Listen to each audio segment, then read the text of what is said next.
ऐसी जंग लगी हुई सड़ी हुई लोखंड की रेलिंग सबने देखी होगी। लोखंड पे जंग लगता है, मुझे पता है, आपको पता है, लेकिन क्या आपको यह पता है कॉपर के जो वेसल्स होते हैं, तांबे के, उनको भी अगर लंबे टाइम तक साफ ना किया जाए तो उनके ऊपर ब्लूइश ग्रीनिश कलर का ऐसा डिपॉजिट जमा हो जाता है, लेयर आ जाता है। एंड यहां पर एक सबक है हमारे लिए, चीज कितनी भी अच्छी हो, अगर उसकी कदर ना की जाए, वैल्यू ना की जाए, तो वो आपका साथ छोड़ देती है, ठीक है, वो खराब हो जाती है। एंड बस इसी तरह से चांदी की जो ज्वेलरी होती है, सिल्वर के जो ऑर्नामेंट्स होते हैं, उनको भी अगर लंबे टाइम तक साफ ना किया जाए तो उनके ऊपर भी ब्लैकिश कलर का हल्का सा लेयर आ जाता है। तो ये हमारे मेटल्स खराब क्यों हो रहे हैं, ये जानेंगे हम आज के लेक्चर में।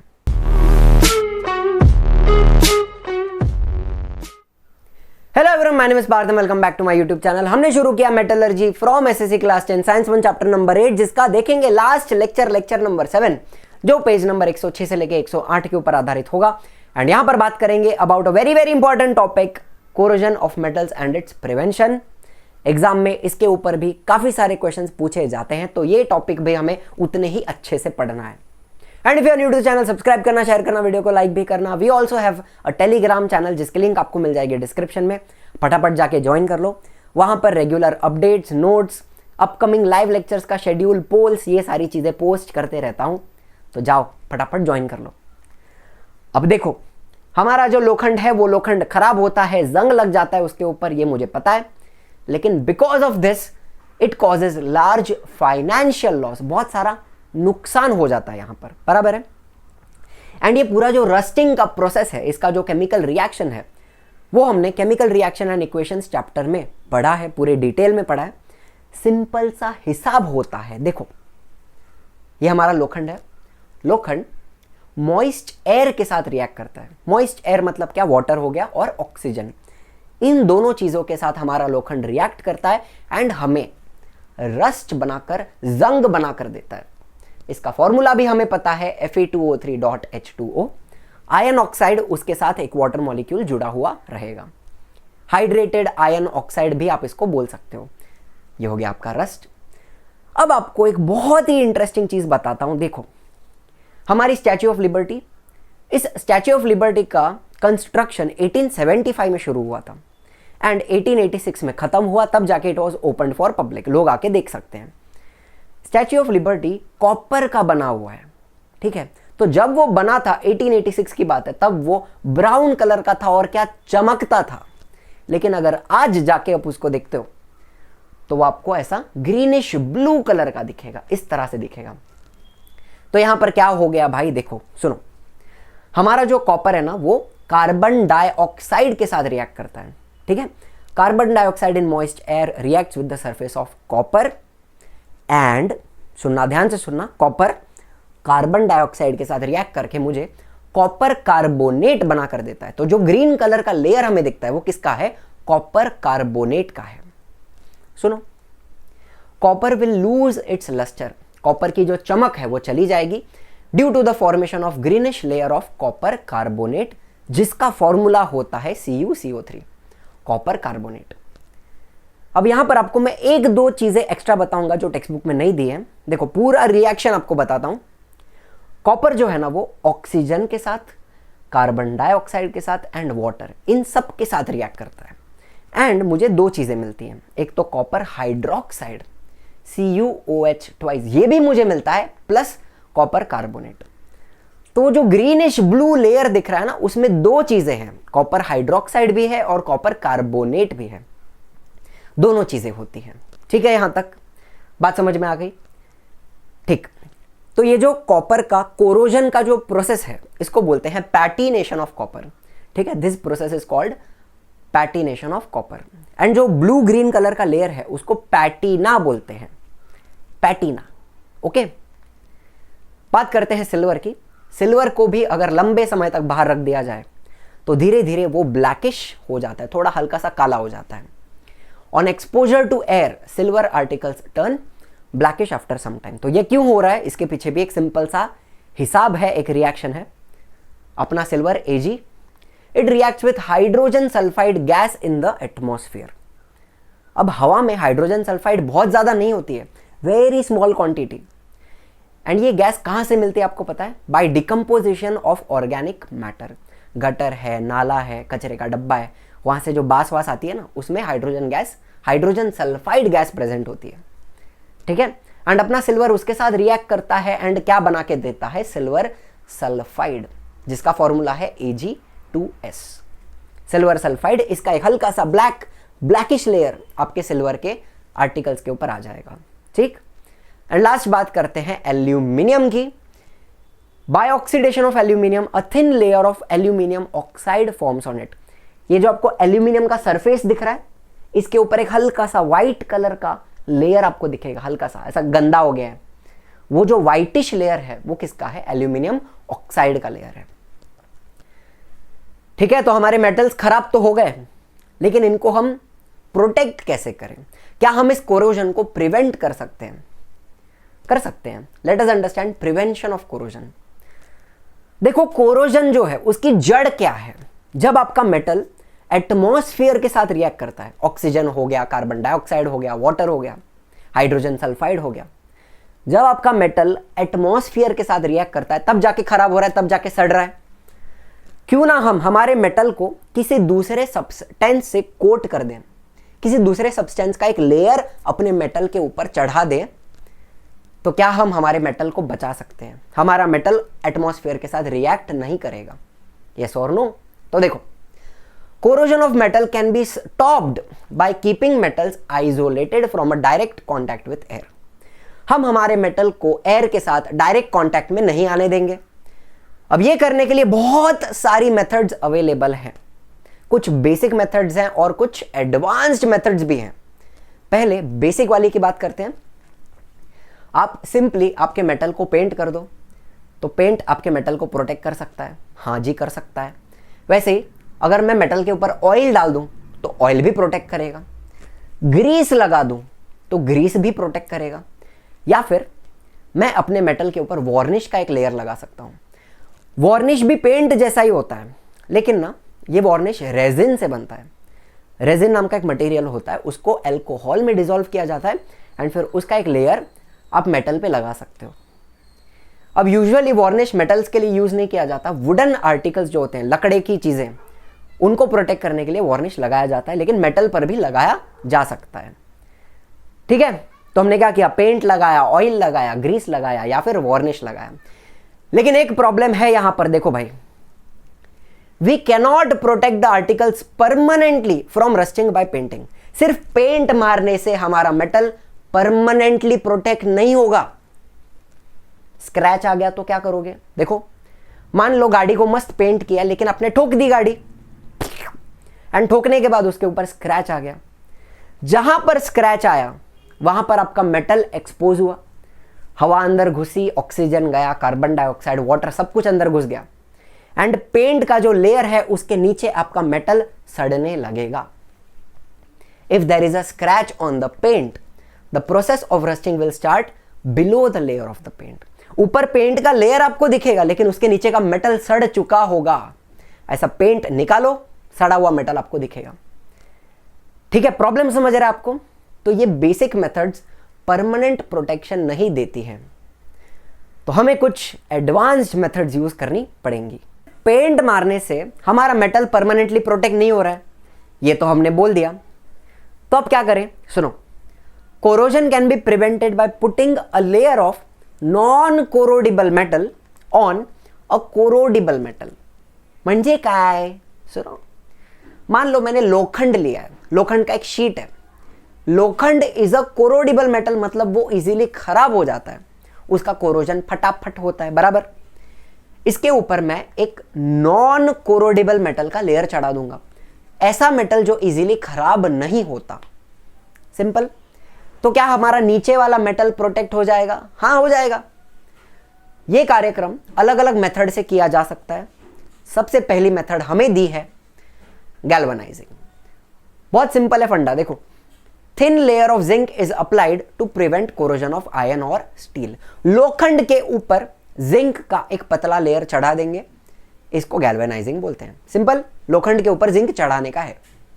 अब आपके टेक्स्ट बुक में ये डायग्राम दिया है, डायग्राम में बहुत सारे स्टेप्स दिए हुए हैं, caustic cleaning, rinsing, pickling, rinsing, flux solution, zinc bath, inspection. अब इसके ऊपर कोई क्वेश्चन आपको आता नहीं है डायरेक्टली, ये जो स्टेप्स दिए हैं इनका मीनिंग आपको कोई नहीं पूछता है, फिर भी मैं बता देता हूं जस्ट बिकॉज मन में ऐसा ना रहे पार्थ सर ने बताया नहीं, जो भी वर्ड्स हैं उनका मतलब हमें पता होना चाहिए, ठीक। रिंसिंग मतलब क्या? पानी में डुबाकर निकालना, पानी में धोना, उसको रिंसिंग बोलते हैं। तो यहां पर 3 बार तो रिंसिंग हो रही है, 2 बार रिंसिंग हो रही है, ठीक। हमें मतलब किसका समझना है? कॉस्टिक क्लीनिंग का, पिकलिंग का और फ्लक्स सॉल्यूशन का। ये 3 स्टेप्स का मतलब हमें समझना है, ठीक है। सबसे पहले क्या हो रहा है? कॉस्टिक क्लीनिंग की जा रही है। एक गर्मा गर्म सोडियम हाइड्रोक्साइड का सॉल्यूशन होता है, उसमें हमारे लोखंड को डुबाकर निकालते हैं। तो यहां पर क्या होगा? लोखंड के ऊपर अगर कोई ऑयल, ग्रीस कुछ भी रह गया है तो वो सब कुछ डिसॉल्व हो जाएगा, साफ हो जाएगा, ठीक है। सफाई कर रहे हैं हम बेसिकली। कॉस्टिक क्लीनिंग मतलब क्या? सफाई कर रहे हैं। ऑयल का, ग्रीस का, जो भी है सब निकल जाएगा, पहला बात। दूसरा स्टेप होता है पिकलिंग। यहां पर गर्मा गर्म डाइल्यूट सल्फ्यूरिक एसिड का सॉल्यूशन होता है, उसमें हम हमारे लोखंड को डुबाकर बाहर निकालते हैं। यहां पर क्या होगा? लोखंड के ऊपर अगर कोई आयन ऑक्साइड का लेयर रह गया है ना, कुछ भी ऑक्साइड वगैरह रह गया है तो वो सब डिसॉल्व होकर निकल जाएगा, चकाचक हो जाएगा, अपना मेटल साफ हो जाएगा, मेटल ऑक्साइड हट जाएगा, ठीक। थर्ड स्टेप होता है फ्लक्स सॉल्यूशन। अब यहां पर एक सॉल्ट है, zinc ammonium chloride. Zinc ammonium chloride का एक सॉल्यूशन होता है, उसमें हम हमारे लोखंड को डुबाकर बाहर निकालेंगे। अब इसका क्या फायदा है ना, नेक्स्ट स्टेप में जिंक का लेयर चढ़ाया जाएगा, बराबर। तो जिंक एंड लोखंड के बीच में बॉन्डिंग बहुत अच्छे से होनी चाहिए, जिंक और लोखंड की बॉन्डिंग बहुत अच्छे से होनी चाहिए, इसलिए ये वाला स्टेप किया जाता है, फ्लक्स सॉल्यूशन। क्या होता है सॉल्यूशन? जिंक अमोनियम क्लोराइड का सॉल्यूशन, उसमें डुबा के निकालते हैं, ठीक है। तीनों बातें समझ में आ गई। अब आता है last step, zinc bath. Molten zinc आपको दिख रहा है, लिक्विड जिंक, उसमें हमारे लोखंड को डुबा के बाहर निकालते हैं एंड एक मस्त चकाचक जिंक का लेयर अपने लोखंड के ऊपर आ जाएगा। Is this very clear? समझ में आ रही है बात? यहां पे क्या किया हमने? 4 स्टेप थे। पहला क्या था? कॉस्टिक क्लीनिंग था, दूसरा पिकलिंग था, फ्लक्स सॉल्यूशन था एंड जिंक बाथ, ठीक। लेकिन यहां पे एक छोटा सा ट्विस्ट है, ध्यान से सुनना मेरी बात। Corrosion of zinc occurs first. Zinc पहले खराब होता है because zinc is more reactive than ion. अगर आप रिएक्टिविटी सीरीज देखते हो, के नाली ने कार मांगी, ऑल्टोज एंड फरारी, फिर भी क्यों मिली सिल्वर ऑडी, यहां पर आपको जिंक आयन के ऊपर दिख रहा है। जिंक पहले खराब होगा, आयन बाद में खराब होगा। लेकिन मैंने 2 मिनट पहले आपको बताया कोरोडिबल मेटल के ऊपर नॉन कोरोडिबल मेटल का लेयर चढ़ाना था, लेकिन यहां पर जिंक खराब हो रहा है, ऐसे कैसे चलेगा? सुनो, फंडा बताता हूं आपको। मान लो ये अपना लोखंड का लेयर है, इसके ऊपर हमने जिंक का लेयर चढ़ा दिया, इस तरह गैल्वेनाइजिंग कर दिया। अब ये जो जिंक है ना, वो हवा में ऑक्सीजन के साथ रिएक्ट करता है एंड जिंक ऑक्साइड बनता है। क्या बनता है? देखो आपको दिख रहा है, एक और लेयर आ रहा है ऊपर, एक ऑक्साइड लेयर आ जाएगा, जिंक ऑक्साइड लेयर। ये जिंक ऑक्साइड बहुत मजबूत होता है, कड़क होता है, टफ होता है। अगर अपना लोखंड जंग पकड़ लेता है, रस्ट हो जाता है, तो वो कैसे ब्रेक हो जाता है ना, उसके फ्लेक्स निकलते हैं एंड धीरे धीरे पूरा वो मेटल सड़ कर टूट जाता है। लेकिन जिंक ऑक्साइड कैसा है? मजबूत है, टफ है, वो टूटता नहीं है, पहली बात। एंड दूसरी बात, ये ऑक्साइड लेयर हवा में जो ऑक्सीजन है और मॉइस्चर है उसको लोखंड तक पहुंचने नहीं देगा। ऑक्साइड लेयर ऑक्सीजन को और मॉइस्चर को लोखंड तक पहुंचने नहीं देगा, तो लोखंड प्रोटेक्ट हो जाएगा। ये और नो? बात समझ में आ रही है मेरी? जिंक का कोरोजन होगा, जिंक ऑक्साइड बनेगा, लेकिन वो ऑक्साइड लेयर लोखंड को और अच्छे से प्रोटेक्ट करता है। ये फंडा यहां पे लगाया गया है। Is this clear? समझाने की बहुत कोशिश की है, ठीक। ये हो गया तुम्हारा पहला मेथड, गैल्वेनाइजिंग। दूसरा मेथड होता है टिनिंग। मैंने आपको कॉपर की बात की, कॉपर के ऊपर एक ग्रीनिश लेयर आ जाता है। क्यों आता है? Because copper reacts with carbon dioxide to form copper carbonate. And एक और चीज बनती है ना, कॉपर हाइड्रोक्साइड भी बनता है, ठीक है। ब्रास क्या होता है ये मैं आपको लास्ट में बताऊंगा। एलॉय होता है, और वो कैसे बनता है ये सब कुछ आपको मैं लेक्चर के लास्ट में, जब हम एलॉइंग पढ़ेंगे तब बताऊंगा, ठीक है। ये जो ग्रीन लेयर है ना, इट इज पॉइजनस। अगर इसमें आप कुछ खाना स्टोर करते हो तो वो खाने के अंदर खाना भी पॉइजनस हो जाएगा, एंड उसको अगर आप खाओगे तो आपको वॉमिटिंग होगी, डायरिया होगा, फूड पॉइजनिंग, ये सारी चीज़ें हो सकती है। ठीक है, तो हमें ये कोरोजन को प्रिवेंट करना है, तो हम क्या करेंगे, सुनो। अ layer of molten tin is deposited on the metal. अपना जो कॉपर का वेसल है, पहले उसको हम बहुत गर्म करते हैं, बहुत गर्म करते हैं, फिर उसके अंदर थोड़ा सा टिन डालते हैं। दिख रहा है आपको, टिन मेल्ट हो जाता है। टिन का मेल्टिंग पॉइंट बहुत कम है, 232 डिग्री सेल्सियस। तो जैसे ही टिन मेल्ट होता है, हम उसको अंदर पॉलिश कर देंगे, स्प्रेड कर देंगे, एंड पूरा अंदर एक टिन का लेयर आ जाएगा इस तरह। Is this clear? इस प्रोसेस को बोलते हैं टिनिंग। तो यहां पर जो पॉइजनस कॉपर कार्बोनेट का ग्रीन लेयर है वो बनेगा नहीं, एंड जो अपना खाना रहेगा वो खराब नहीं होगा। इतना सा फंडा है। Is this clear? ठीक। तो तीसरा मेथड हमें ये लोगों ने दिया है एनोडाइजेशन, जिसको आप एनोडाइजिंग भी बोल सकते हो। ये मेथड यूजुअली कॉपर या फिर एल्यूमिनियम के लिए यूज की जाती है। एग्जाम्पल लेते हैं एल्यूमिनियम का। ये अपनी एल्यूमिनियम की शीट है, इसके ऊपर जानबूझ के हम एक एल्यूमिनियम ऑक्साइड का लेयर बनाएंगे। जानबूझ के हमने ऑक्साइड लेयर बनाया यूजिंग इलेक्ट्रोलिसिस। पूरा प्रोसेस कैसे होता है डिटेल में आपको बताऊंगा, पहले मेरी बात समझ लीजिए। ये जो एल्यूमिनियम ऑक्साइड लेयर बनेगा वो बहुत ही ज्यादा कड़क होगा, मजबूत होगा, टफ होगा, एंड उससे क्या होगा, हवा में जो भी ऑक्सीजन और मॉइस्चर है वो हमारे एल्यूमिनियम तक पहुंच पाएगा नहीं। Just like galvanising, zinc oxide नीचे लोखंड को प्रोटेक्ट कर रहा था, वैसे ही ये एल्यूमिनियम ऑक्साइड भी नीचे वाले एल्यूमिनियम को प्रोटेक्ट करेगा। सिंपल है ना। देखो, the thin layer of aluminium oxide जो हमने बनाया, it will obstruct the contact of aluminium with oxygen and water. Aluminium को ऑक्सीजन और वाटर के कॉन्टैक्ट में आने वो नहीं देगा, एंड हमारा एल्यूमिनियम खराब नहीं होगा।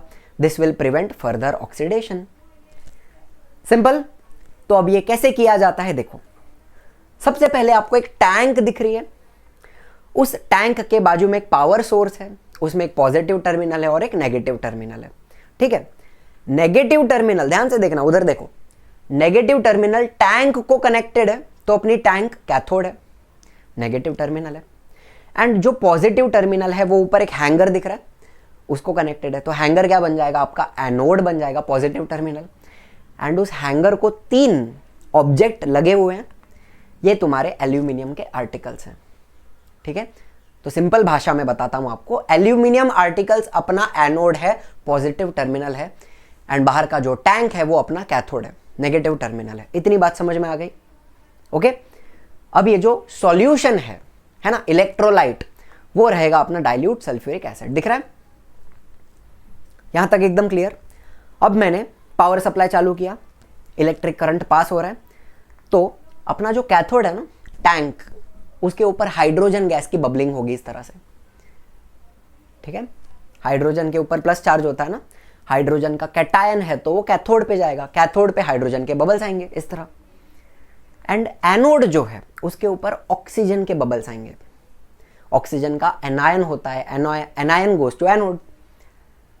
अब यहां पर एनोड कौन है, एल्यूमिनियम के जो अपने आर्टिकल्स हैं वो एनोड है, तो उसके ऊपर ऑक्सीजन के बबल्स आएंगे। एल्यूमिनियम के ऊपर ऑक्सीजन के बबल्स आ रहे हैं, तो कैन आई से aluminium and oxygen will react, and क्या बनेगा, एल्यूमिनियम ऑक्साइड बनेगा।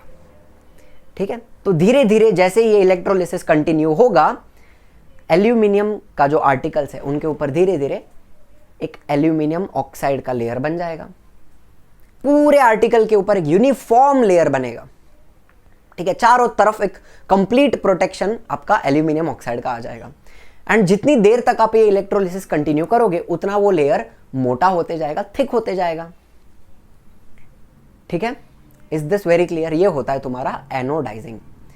यहां पर एनोड कौन है, एल्यूमिनियम है, उसके ऊपर एल्यूमिनियम ऑक्साइड बनता है। इतनी सी बात है। ठीक, आगे चलते हैं। फोर्थ प्रोसेस आपके टेक्स्ट बुक में दी है इलेक्ट्रोप्लेटिंग। बहुत ही इंटरेस्टिंग चीज है, लेकिन इसका कोई डिटेल्ड एक्सप्लेनेशन आपको नहीं दिया है। मैं पूरी कोशिश करूंगा एक्सप्लेन करने की, एंड आई होप आपको समझ में भी आए। देखो, a less reactive metal is coated on a more reactive metal by electrolysis। मतलब मान लो मेरे पास कॉपर का एक स्पून है, ठीक है, कॉपर का चमची है, उसके ऊपर मैंने सिल्वर मेटल को चढ़ाया, सिल्वर मेटल का एक लेयर चढ़ाया यूजिंग इलेक्ट्रोलिसिस, तो मुझे सिल्वर प्लेटेड स्पून्स मिलेंगी। यस और नो? यहां पर कॉपर क्या है तुम्हारा, मोर रिएक्टिव मेटल है, एंड सिल्वर क्या है, लेस रिएक्टिव मेटल।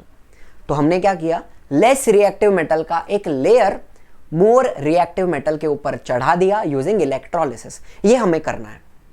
कैसे करना है आपको बताऊंगा, ठीक है? तो सिल्वर प्लेटेड स्पून्स होती हैं एंड गोल्ड प्लेटेड वॉचेस भी होती हैं। क्या ये वॉच पूरी की पूरी गोल्ड की बनी है? नहीं, उसके ऊपर सिर्फ गोल्ड का एक लेयर है जो इलेक्ट्रोलिसिस से चढ़ाया जाता है। तो अब ये कैसे किया जाता है, let us try to understand. हल्का सा थोड़ा सा कॉम्प्लिकेटेड टॉपिक है, कोशिश करते हैं। ये अपना इलेक्ट्रोलाइटिक सेल, चलो ऊपर आपको पावर सोर्स दिख रहा है, पॉजिटिव टर्मिनल है, नेगेटिव टर्मिनल है। पॉजिटिव टर्मिनल रहेगा एनोड, नेगेटिव टर्मिनल रहेगा तुम्हारा कैथोड। अब यहां पर एनोड जो है वो सिल्वर मेटल है, हमारी लेस रिएक्टिव मेटल, ठीक है? एनोड कौन है, less reactive metal, silver metal. And cathode हमारी मान लो कॉपर की स्पून है, मोर रिएक्टिव मेटल, ये तुम्हारा कैथोड है, ठीक? सॉल्यूशन कौन सा यूज करना है, इलेक्ट्रोलाइट जो हम यूज करेंगे वो कौन सा यूज करना है, it will be the salt solution of the less reactive metal. Salt solution of the less reactive metal मतलब क्या, सिल्वर मेटल का एक सॉल्ट लेंगे, उसका हम सॉल्यूशन यूज करेंगे। नहीं समझा? Example, silver nitrate solution AgNO3। Silver nitrate क्या होता है, it is a nitrate salt of silver, and उसका मैंने एक्वियस सॉल्यूशन, सिल्वर नाइट्रेट को पानी में डिसॉल्व कर दिया, उसका सॉल्यूशन हम यूज करेंगे। यहां तक की बात समझ में आ गई? अपना एनोड क्या रहेगा, less reactive metal, silver metal. Cathode क्या रहेगा, मोर रिएक्टिव मेटल, कॉपर ले लिया फॉर एग्जांपल। एंड अपना जो सॉल्यूशन रहेगा इलेक्ट्रोलाइट, वो क्या रहेगा, it will be the salt solution of the less reactive metal, silver nitrate ले लिया फॉर एग्जांपल। जब सिल्वर नाइट्रेट को हम डिसॉल्व करते हैं तो मुझे Ag प्लस कैटायन मिलेगा एंड NO3 माइनस एनायन मिलेगा, ठीक है? सिल्वर का कैटायन रहेगा, नाइट्रेट का एनायन रहेगा, एंड ये कैटायंस और एनायंस अपने सॉल्यूशन में फ्रीली मूव कर रहे हैं, है ना? डिसोसिएशन हो जाएगा, इतना तो हमें पता है। अच्छा, अब इन दोनों पे फोकस करो। सॉल्यूशन में आपको एक Ag प्लस कैटायन और एक NO3 माइनस एनायन दिख रहा है, उन दोनों पे फोकस करो। मान लो कि मैंने पावर सोर्स को चालू किया, पावर सप्लाई चालू किया, तो करंट फ्लो हो रहा है, एंड जैसे ही करंट फ्लो होगा अपना कैटायन कैथोड की तरफ भागेगा, एनायन एनोड की तरफ भागेगा। Ag प्लस जो है वो आपको दिख रहा है, स्पून के ऊपर आ रहा है, एंड NO3 माइनस सिल्वर के पास जा रहा है। अब कैथोड के ऊपर आपको पता है ना कि रिडक्शन होता है, मतलब अपना जो Ag प्लस का कैटायन है वो इलेक्ट्रॉन को गेन करता है। देखो ऊपर आपको एक इलेक्ट्रॉन दिख रहा है आते हुए, अपना सिल्वर का कैटायन इलेक्ट्रॉन को गेन करेगा एंड मुझे metallic silver Ag, metallic silver बना के देगा, जो स्पून के ऊपर डिपॉजिट हो जाएगा। इस प्रोसेस को हमने रिडक्शन बोला है। कैथोड पे रिडक्शन होता है, गेन ऑफ इलेक्ट्रॉन। यहां तक बात बराबर है? जैसे ही ये प्रोसेस होगी, सॉल्यूशन के अंदर Ag प्लस का कैटायंस कम होते जाएगा ना, कैटायंस की क्वांटिटी कम होते जाएगी।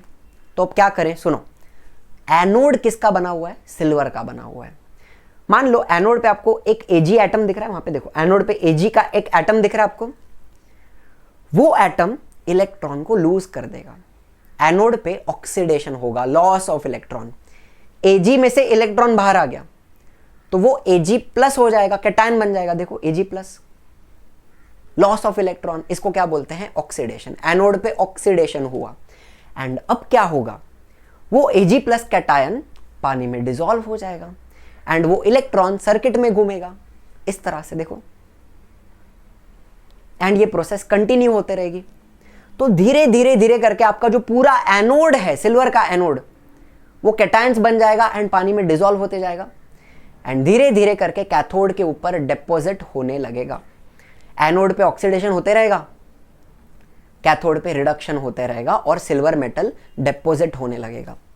तो धीरे धीरे अपना एनोड देखो खत्म हो रहा है, डिसइंटीग्रेट हो रहा है, एंड पूरा सिल्वर मेटल कैथोड के ऊपर, जो अपनी कॉपर की स्पून है उसके ऊपर डिपॉजिट हो गया। इस तरह से होती है इलेक्ट्रोप्लेटिंग। समझ में आई? बात सिर्फ इतनी याद रखनी है, लेस रिएक्टिव मेटल जो है वो एनोड रहेगा एंड एनोड धीरे धीरे खत्म होते जाता है एंड अपना जो मेटल का आर्टिकल है जिसके ऊपर इलेक्ट्रोप्लेटिंग होनी है वो कैथोड रहेगा तुम्हारा। आई होप ये समझा पाया हूं मैं, इसको जस्टिस कर पाया हूं। ठीक है, चलो अगला वाला देखते हैं। तो आखिरी मेथड जो हमें दी है दैट इज एलॉइंग। एलॉय क्या होता है? अ मिक्सचर ऑफ टू और मोर मेटल्स और अ नॉन मेटल। सिंपल भाषा में मेटल्स का मिक्सचर। देखो, the homogeneous mixture formed, homogeneous मतलब क्या? Uniform mixture. जो मेटल्स मिक्स होंगी वो पूरी तरह अच्छे से घुल मिल जाएंगी एंड एक यूनिफॉर्म मिक्सचर बनेगा, homogeneous mixture formed by mixing a metal with other metals और अ नॉन मेटल। तो ये जो मिक्सचर होगा उसमें नॉन मेटल भी ऐड करी जा सकती है। ठीक है, मान लो कि हमने लिया मेटल ए, मेटल बी, उसको हमने कर दिया मिक्स, तो क्या मिलेगा? एलॉय। एंड यहां पर जो मेटल्स यूज करते हैं उनको भी स्पेसिफिक प्रोपोर्शंस में डाला जाता है। एक फिक्स्ड क्वांटिटी होती है, एक सर्टेन परसेंटेज होता है, ठीक है, वो फॉलो करना पड़ता है, तब जाके मुझे मिलता है एलॉय। सिंपल है, a homogeneous mixture formed by mixing a metal with other metals और non metal in certain proportion, fixed quantity, and that is called as an alloy. अब दुनिया में बहुत सारी जगहों पर एलॉय यूज किए जाते हैं। बेसिक किचन का आइटम से लेके आयरन मैन का आर्मर, गोल्ड, टाइटेनियम एलॉय, दुनिया में बहुत सारी जगहों पर एलॉय यूज किए जाते हैं। सबसे बड़ा रीजन ये है इसका कि एलॉय के अंदर जो मेटल्स होती हैं वो खराब नहीं होती हैं, उनका कोरोजन है वो बहुत स्लो हो जाता है and at the same time alloy जो है वो ज़्यादा मजबूत होते हैं, कड़क होते हैं। सिंपल, कुछ एग्जाम्पल लेते हैं। चलिए पहचानिए इसको, त्याच्या कपाळावर ऐसा एन बना हुआ है, हरिभाई कुंभार, हैरी पॉटर, इसका एक ब्रॉन्ज का स्टैच्यू लंदन में बनाया गया है, ये वाला। तो ये ब्रॉन्ज क्या होता है समझते हैं। Bronze is an alloy formed from 90% copper and 10% tin. Copper and tin का एलॉय है 90% 10%। अब ये जो कंपोजिशन है ना, ये याद रखने में बहुत दिक्कत होती है। ब्रॉन्ज क्या है, ब्रास क्या है, स्टेनलेस स्टील क्या है, तो ये कंपोजिशन हम भूल जाते हैं। तो इसको याद रखने के लिए बोलने का, किधर गया, कप टी। क्या बोलेंगे? Cup tea. कप मतलब कॉपर, टी मतलब टिन। Copper tin 90% 10%। एंड हमारा ब्रॉन्ज बहुत ज़्यादा टिकाऊ है, it does not get affected by sun and rain, खराब नहीं होता। इसलिए जो ब्रॉन्ज के स्टैच्यूज होते हैं वो सालों साल चलते हैं, लंबे चलते हैं। ठीक, फिर दूसरा, ये आदमी पिपुड़ी बजा रहा है, पिपुड़ी नहीं है, ट्रम्पेट है। ये जो ट्रम्पेट है एंड ऐसे बहुत सारे इंस्ट्रूमेंट्स ब्रास के बनते हैं। नॉट ओनली दैट, तुम्हारी पूजा वगैरह की थालियां होती है ना, वो भी ब्रास की बनती हैं। पितळ्याची भांडी बोलते हैं ना, वो ब्रास है। पितड़ा मतलब क्या? Brass. Brass is an alloy form from 60% copper and 40% zinc. 60-40 copper zinc रहेगा। इसको याद कैसे रखोगे? कोजी। ब्रास कैसा होता है? कोजी होता है, कॉपर जिंक। ब्रॉन्ज कैसा होता है? कपटी होता है, कॉपर एंड टिन। ठीक, फिर बात करते हैं तुम्हारे किचन की आइटम। ये सब जो भांडी बिंडी है ये किसका बना हुआ है? स्टेनलेस स्टील का। स्टेनलेस क्यों बोलते हैं? सुनो, because it does not get stain with air और water and also does not rust. Stainless steel जंग नहीं पकड़ता एंड उसके ऊपर कोई दाग नहीं आते हवा या पानी से। बहुत सारे मेटल के आर्टिकल्स होते हैं ना, उनके पास हल्के हल्के दाग आ जाते हैं हवा से, पानी से। हमारे स्टेनलेस स्टील की जो भांडी है वो सालों साल चमकती रहेंगी, उनके ऊपर कोई स्टेन नहीं आएगा और जंग भी नहीं लगेगा। बहुत सारे जो कॉइन्स होते हैं वो भी एलॉय के बनाए जाते हैं। ठीक है, various types of alloys are used for minting coins. 20 रुपए का कॉइन है तुम्हारा, 10 रुपए का, 5 रुपए का, ये सारे एलॉयज के बनते हैं। ठीक है, तो यहां होता है तुम्हारा आज का कार्यक्रम समाप्त, लेक्चर 7 एंड इसी के साथ साथ हमारा मेटलर्जी चैप्टर भी यहां पर होता है खत्म। आफ्टर 7 लॉन्ग लेक्चर्स हमारा चैप्टर फाइनली खत्म हो गया एंड आई होप पूरा चैप्टर आपको समझ में आया है, सारे कंसेप्ट क्लियर हुए हैं।